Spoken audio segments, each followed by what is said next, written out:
ఏమిటండి ఈ ఫోటోలు హడావిడి? కంగ్రాచులేషన్స్. దేనికి? మీ అమ్మాయి మౌనికి ఎంసెట్ పరీక్షలో స్టేట్ ఫస్ట్ వచ్చిందండి.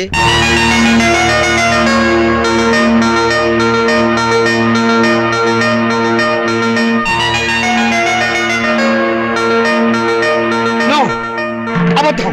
అది రావడానికి వీల్లేదు. కష్టపడి చదివిన వారు తప్పడం, జులైగా తిరిగింది పాస్ అవడమా? మోసం, అన్యాయం, అక్రమం. కాదండి, నిజం. నేను ఇప్పుడే విద్యామంత్రి గారితో కూడా మాట్లాడొస్తున్నాను.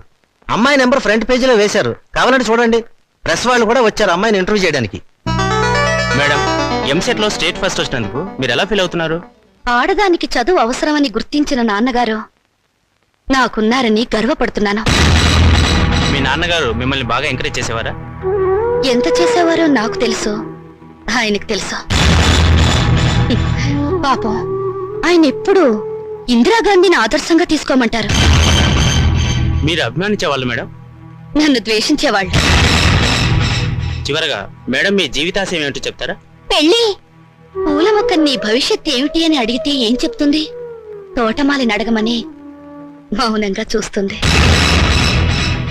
అంటే స్వతంత్రం దేశానికి వచ్చింది కానీ ఆడదానికి రాలేదని నమ్మేవాళ్ళు మా నాన్నని ఆదర్శంగా తీసుకోవాలి.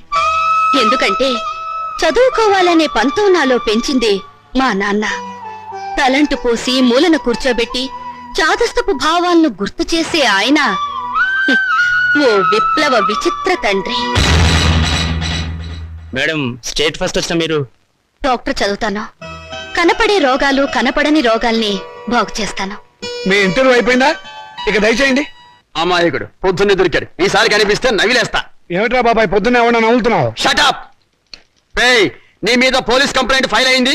అరగంటలో పోలీసులు వస్తారు, నిన్ను అరెస్ట్ చేసి పట్టుకెళ్తారు. సిద్ధంగా ఉంది. పోలీస్ కంప్లైంటా? అవును. ఎవరిచ్చారు? నేనే. దేనికి? దేనికేమిట్రా, మౌనికకు వచ్చిన స్కాలర్షిప్ డబ్బుతో మీ రెండో విధవాయికి డొనేషన్ కట్టి కాలేజీలో పారేసేవటగా. అందుకు ఏం చేయమంటారా? వారికి మెరిట్ రాక సీట్ రాలేదు. సీట్ రాకపోతే తీసుకెళ్లి ముఠాకులు జరిపించరా, అంతేగాని ఆడపిల్ల చదువు ఆడుతావా? అడుగు తక్కువ విధవా. రేపు ఆ పిల్ల చదువుకోవడానికి ఫీజులు ఎవరు కడతారా నీ బాబు? ఆడపిల్ల చదువు ఎవరిని ఉద్ధరించాలట? ఎవరిని ఉద్ధరించాలరా? ఆడపిల్లకి పుట్టిల్లు హాస్టల్ లాంటిది. పెళ్ళవగానే హాస్టల్నే కాదు, అమ్మా నాన్నని కూడా మర్చిపోయి మొగుడమ్మడి వెళ్ళిపోతుంది. ఆడపిల్లని కంటం పాపం అయితే దాన్ని చదివించడం మహాపాపం. నేను మటుకు దాన్ని చస్తే చదివించను. నేను చదివే తీరుతాను. నిన్ను చదివించాల్సిన అవసరం నాకు లేదు. అయితే ఎందుకన్నారు? పుట్టే ముందు ఆడపిల్లవని తెలియక. తెలిసాక చంపకపోయారా? కన్న ప్రేమ ఒకటి చచ్చిందిగా. అవును, చచ్చింది. నిజంగానే చచ్చింది. అందుకే ఆడపిల్లలు బయట పారేసే పనికిరాని వస్తువులయ్యారు, మగపిల్లలు బీరువాలో దాచుకునే పవిత్ర గ్రంథాలయ్యారు. అవునే, రేపు నేను తెచ్చాక కొని పెట్టాల్సింది వాళ్ళు. ఎవరు పెట్టేది చచ్చాక మనకు తెలిచేస్తుందా నాన్న? తెలిసాకపోయినా చూస్తున్నాం కదా. రంగాలని, ఓడిలని, తిరగల సీసాలని, కాటుకని, తల్లులని, తల్లొప్పులని, ఎన్ని ఖర్చులు. ఇవన్నీ కాకుండా పెద్ద మనిషి అయితే ఖర్చు, పెళ్లి అయితే ఖర్చు, కాపురాన్ని పంపిస్తే ఖర్చు, కడుపు వస్తే ఖర్చు, కాన్పు అయితే ఖర్చు. ఈ ఖర్చులన్నీ మగపిల్లలు కడుపులు కొట్టేగా పెట్టాలి. నాన్న, దాన్ని చదివించలేదన్న చెడ్డ పేరు మీకెందుకు? చదవనివ్వండి. దాన్ని చదివించడం నీకు భారం అనుకోండి. పోనీ అన్నయ్య నేను ఎక్కడైనా పార్ట్ టైం ఉద్యోగాలు చేసి దాన్ని చదివిస్తావు. ఎరా అన్నయ్య? అవునా? ఈ మాత్రం బుద్ధి నీకుంటే ఎప్పుడో బాగుపడేదానివే. ఆ బుద్ధి నాకు రాదు, వచ్చినా అక్కర్లేదు. చూసారో దీని అహంకారం?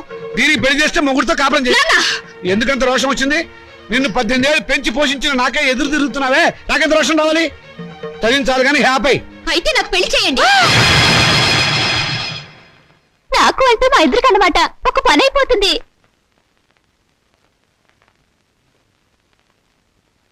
నువ్వు మాట మీద నిలబెడతావా? నిలబడతాను. కానీ ఒక విషయం, రేపు నన్ను కట్టుకున్నవాడు మధ్యలో పోతే నా గతేమిటి? వదిలేస్తే నాకేమిటి దారి? నా జీవితానికి బ్రతుకి ఏమిటి గ్యారంటీ? బ్రతికినంత కాలం పుట్టింట్లో పడి కుక్క తిండి తినాలి, మీ చేత చీచా అని పిలిపించుకోవాలి, అంతేగా? ఆడదానికి ప్రాణం పోసేది, జీవితం ఇచ్చేది మెళ్ళో తాళి కాదు, చదివిన చదువు. శభాష్, భలే చెప్పావమ్మా. నా ఆయుష్ కూడా బేషరతుగా నీకు ట్రాన్స్ఫర్ చేస్తున్నాను. రెండు కలిపి 200 సంవత్సరాలు హ్యాపీగా బతికేసాయి. నమస్కారం సార్ మూర్తి గారు. నువ్వు అక్కడే తక్కువ ఎవరా? ఎవరేం చెప్పినా నా నిర్ణయం మారదు. తెలుసురా, అడుగు తక్కువ విధవా. నువ్వు ఇలాంటి దౌర్భాగ్యపు నిర్ణయం ఏదో తీసుకుంటావని తెలిసే నేను వచ్చాను. చూడు, ఎవరు అవునన్నా కాదన్నా మౌనిక చదివే తీరుతుంది. నువ్వెలాగూ చదివించవని తెలిసిపోయింది, అందుకే నేను చదివిస్తా. ఇవాళ నుంచి మౌనిక నా రెండో కూతురు అనుకుంటా. అవునమ్మా. చూడండి మూర్తి గారు, తమరు చేయాల్సిందల్లా ఒక్కటే. దాని అప్లికేషన్ మీద తండ్రిగా ఒక సంతకం గీకి పారేయండి. దానికి కూడా ఏదైనా కూలీ కావాలని చెబితే నేను ఇస్తాను. అమ్మడు మౌనిక, విమర్శించేవాడు లేకపోతే ఎదిగేవాడికి ఎంకరేజ్మెంట్ ఉండదు.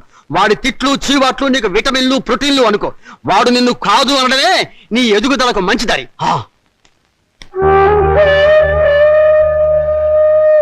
ఏయ్, దాని చదువు బాధ్యత నేను తీసుకున్నాను కదా అని దాన్ని తిట్టడం ఎగతాళి చేయటం మాత్రం ఆపేయకు. ఆపితే దాని ఎదుగుదల ఆగిపోతుంది. ఛీ! నానా, నాకు ఉద్యోగం వచ్చింది. Very good. చూసావటే నా కొడుక మజాక. కానీ ఏంటో నసుకుతున్నావు? 30,000 డిపాజిట్ కడితే గానీ నాకు ఉద్యోగం ఎవరండి? 30,000? నాన్న, వెద ఉద్యోగం పోతే పోయింది. ఇవాళ కాకపోతే రేపు వస్తుంది. ముందు చెల్లి పెళ్లి ముఖ్యం. పెళ్లి వాళ్ళు కాకపోతే రేపు అవుతుందిరా. ఉద్యోగం రేపు రాదు. కట్టం డబ్బు 25,000 ఉంది కదా, తీసుకెళ్లి డిపాజిట్ కట్టు. మరి పిల్ల పెళ్లి ఆగిపోతుందే. ఇది అన్యాయం నాన్న. ఒకరికి న్యాయం జరగాలంటే ఇంకొకరికి అన్యాయం జరగాలి, తప్పదు. ఇంకో 5,000 తగ్గుతుంది నాన్న. ఆడపిల్లల ఒంటి మీద నగలున్నాయి కదా, వాటితో అడ్జస్ట్ అవుదాంలే. ఈ పెళ్లి ఆగితే అది చస్తుంది. చస్తే చస్తుంది, నాకు ఖర్చు తగ్గుతుంది. అక్క పెళ్లి ఆగిపోతే నేను ఊరుకోను. ఏం తిరుగుబాట? పొరపాటు జరిగినప్పుడు తిరుగుబాటు తప్పదు. ఒక బిడ్డ కడుపు కాల్చి ఇంకో బిడ్డ కడుపు నింపాలనుకోవడం అన్యాయం.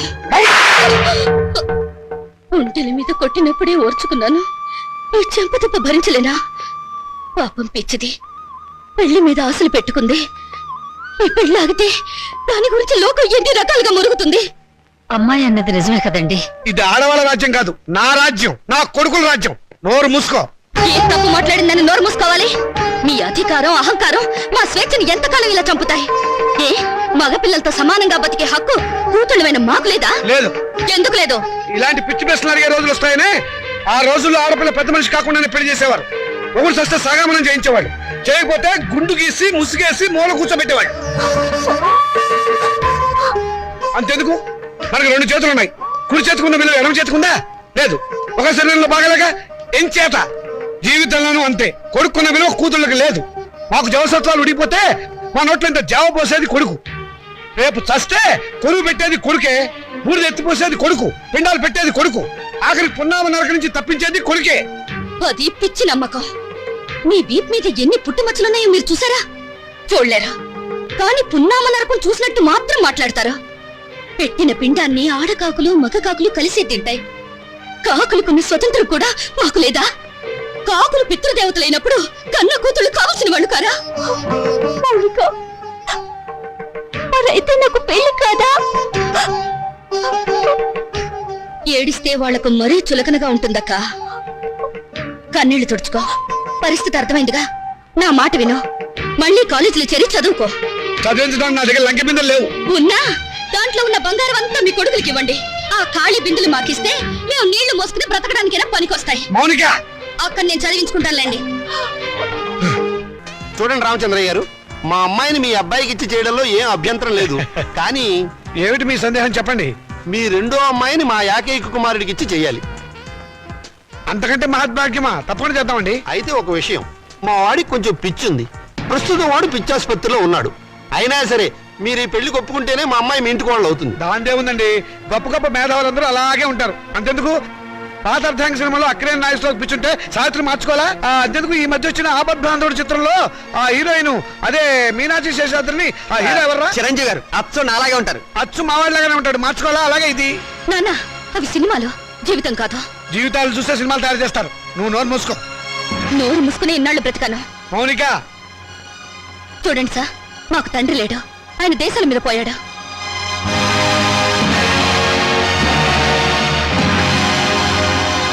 ఈయన మా పెంపుడు తండ్రి. పదక్క. ఏమిటని ఒకటి చెప్పొచ్చింది?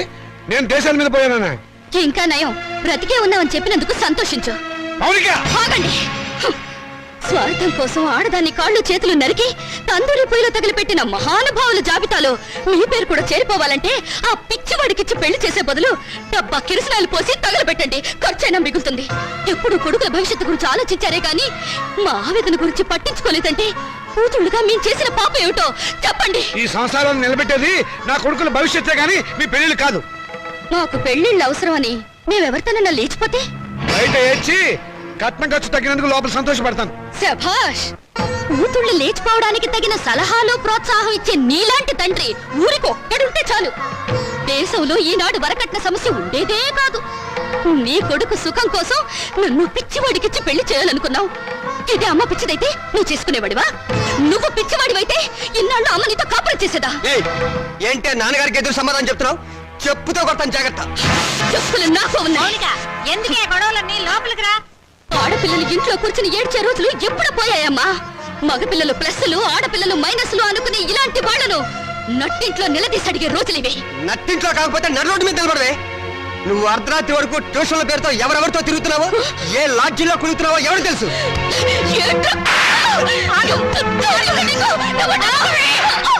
సంగతి అంతా నాకు తెలిసే. నువ్వు నోర్మేరా. నేను అన్న దాంట్లో తప్పే ఉందమ్మా.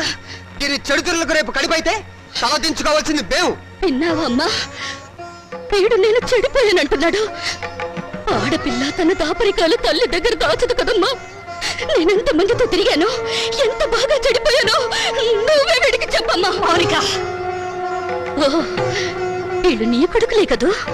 కొడుకులు కొరివి పెడతారని మమకారంతో కూతుళ్ళకు తల కొరివి మీరు పెడతారా? నాన్న, మీరు స్వర్గంలో సంసారం చేస్తే మగపిల్లలు, నరకంలో సంసారం చేస్తే మేం పుట్టావా? ఏం నాన్న, పసితనంలో మగపిల్లలకు పనికిరాని బట్టలు మాకు తొడిగి స్కూలుకు పంపారు. అప్పుడు దేవుటని అడిగే తెలివి లేదు. వయసొచ్చాక చిరిగిపోయిన నీ కొడుకుల లుంగీలను లంగాలుగా మార్చి మమ్మల్ని కట్టుకోమన్నారు. అప్పుడు వా తెలిసినా అడిగే ధైర్యం లేదు. ఈ రోజు నేను చెడిపోయానని నింద వేసి నా శీలం మీద వీళ్ళు బురద చల్లారు. చెడిపోయిన కూతురు ఇంట్లో ఉంటే వ్యాపారం చేసుకోక ఇంకా నీకు వీళ్ళకు ఉద్యోగాలు ఎందుకు? ఒకరు బస్ స్టాండ్ లో, ఒకరు రైల్వే స్టేషన్ లో నిలబడి ఖాతాలు తెస్తారు. నువ్వు ఇంట్లోనే ఉండి వ్యాపారం చూసుకో. నా రేటు ఎంత అని అడగను, నా రేటు పెంచమని డిమాండ్ చేయను. నీ కొడుకులు చదువులకే కాదు, వీళ్ళిద్దరు బిల్డింగ్లు కట్టుకోవడానికి కూడా ఈ కూతురు ఉపయోగపడుతుందని నువ్వు తెలుసుకో. విలువేంటో తెలియాల్సిన అవసరం ఇక్కడ ఎవరికి లేదు. నువ్వు నోరు మూసుకుని లోపలికి వెళ్ళు. పోతాను. నేను ఇక్కడే ఉంటే నిజంగానే నన్ను చెడగొట్టి ఆ డబ్బుతో మీ అవసరాలు తీర్చుకుంటారు. మిమ్మల్ని మీ ఇంటిని విడిచిపెట్టి వెళ్తే తప్ప నేనుగా బ్రతకలేను. మౌనిక, ఆగు, నేను నీతో పాటు వస్తాను. నువ్వెక్కడికే? మౌనిక ఎక్కడుంటే నేను అక్కడే ఉంటాను. ఎందుకంటే నేను ఈ ఇంట్లో ఉంటే మీరు నా పెళ్లి చేయరు, ఎవరికైనా అమ్మేస్తారు. అందుకే నాకు తొందరగా పెళ్లి కావాలి. నేను మౌనికతో వెళ్ళిపోతాను. పిచ్చ పిచ్చగా ఉందా?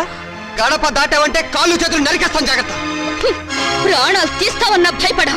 నువ్వు పదక్క. అవసరం అయితే అది జరుగుతుంది. నోరు మూసుకుని ఇంట్లో పడి ఉండండి. మర్యాదగా మమ్మల్ని బయటికి వెళ్ళనివ్వండి. ఆగండి.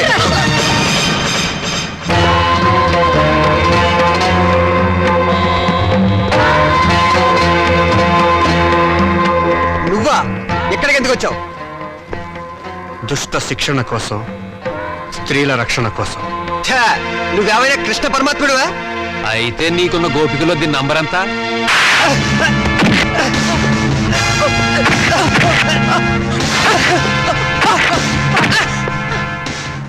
లెక్క పెట్టి నెంబర్ ఎంతో మీరే తెలుసుకోండి. రామోనిక,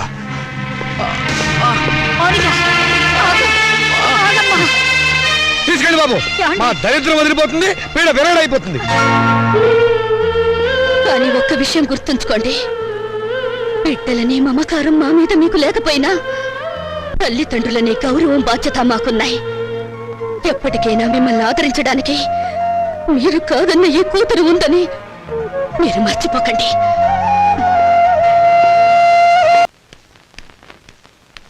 ఎవరు? నేను బాబాయ్. బాగున్నావా? రాముడు, ఏమిటా ఏమిటలా అయిపోయావు? నువ్వేనా? నేను నీ రాముని. నువ్వు బతుకున్నావా? నేను బతుకున్నావేమిట్రా?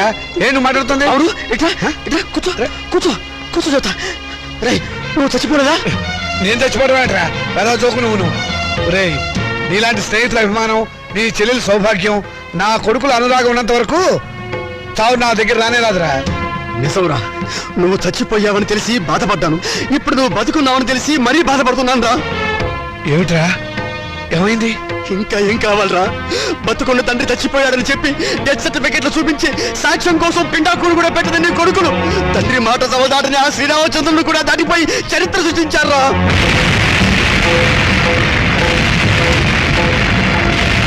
నేను చచ్చిపోయాని చెప్పి నా కొడుకులు పిండాకుడు కూడా పెట్టారు. ఇంకా నయం, బతుకుండగా నీకు కూడు పెడతారో లేదో తెలియదు కానీ నీకు పిండాకుడైనా పెట్టినందుకు సంతోషించు. కొడుకులు తలకొరివి పెడతారని, వాళ్ళు నిన్ను ప్రమోషన్ మీద స్వర్గానికి పంపిస్తారని ఇన్నాళ్ళు ఎగిరి పడేవాడివిగా. ఓ వెళ్ళి వాళ్ళు పెట్టిన పిండాకుడు ఎక్కడుందో వెతుక్కొని దాని మీద చిటికని విషం తల్లింపించేయరా. స్వర్గం సంగతి ఎలా ఉన్నా నీకు ఈ నరకం బాధ తప్పుతుందిరా. పోరా, పో.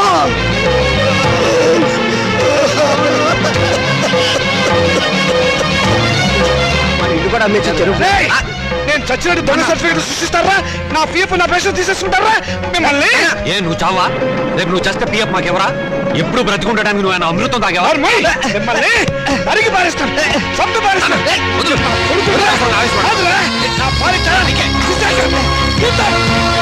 ఏయ్!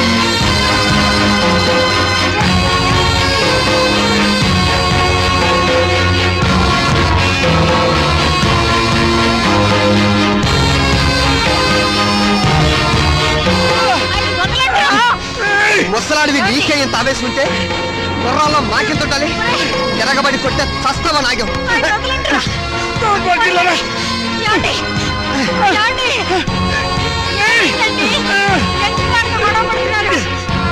మర్యాదగా బయటకు వెళ్తావా లేదా?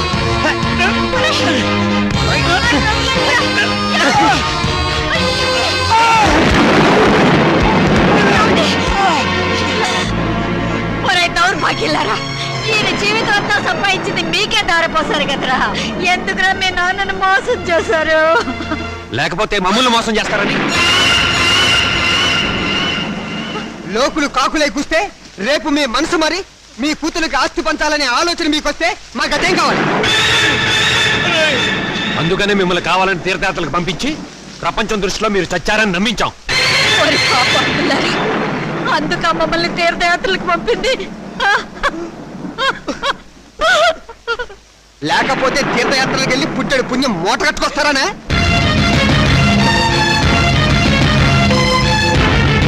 తమ్ముడు చెప్పింది కరెక్ట్. చచ్చిన తర్వాత పెట్టే కొరివి బతికుండగానే పెట్టి పున్నామ నరకంలోకి తోసేవాళ్ళు కొడుకులని అర్థం చేసుకోపోవడం ఏం తప్పు. ఈ వయసులో చేతికి ఆసరా అవుతారనుకున్న కన్న కొడుకులే పావులై కాటేస్తారని తెలుసుకోలేకపోవడం ఏం చేసిన పెద్ద తప్పు. వద్దు, మీ మొఖాలు మాకు చూపించద్దు. వెళ్ళిపోండి, మా ఇంట్లోంచి వెళ్ళిపోండి. మీరు లోపలికి పదండి. ఆగండి. ఏంటి మా ఇల్లు అంటున్నారు? ఈ ఇల్లు మాకు రాసిచ్చినట్టు ఆయన ఎప్పుడో సంతకం పెట్టాడు. వచ్చావద్దు, మరి మాట నమ్మద్దు. నేను రాయలేదు. ఇప్పుడే మర్చిపోయావా? ఆ రోజు యాత్రలకు వెళ్ళేటప్పుడు రాసావు, గుర్తు తెచ్చుకో.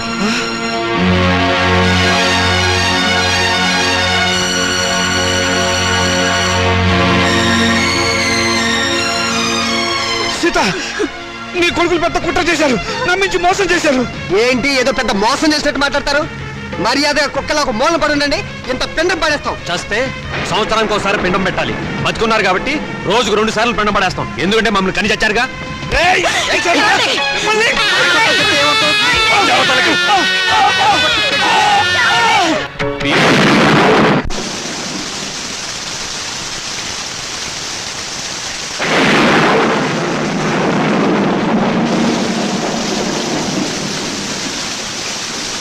అత్యంతరంగా కొడుకులు వెళ్ళగొడితే అనాథల్లా చెట్టు కింద ఉన్నాం. ఏమిటండి మన బతుకులు ఇలా అయ్యాయి? మనవి బతుకులా? ఇంత దారుణం జరిగిన తర్వాత ఇంకా మనం బతికే ఉన్నాం అనుకుంటున్నావా?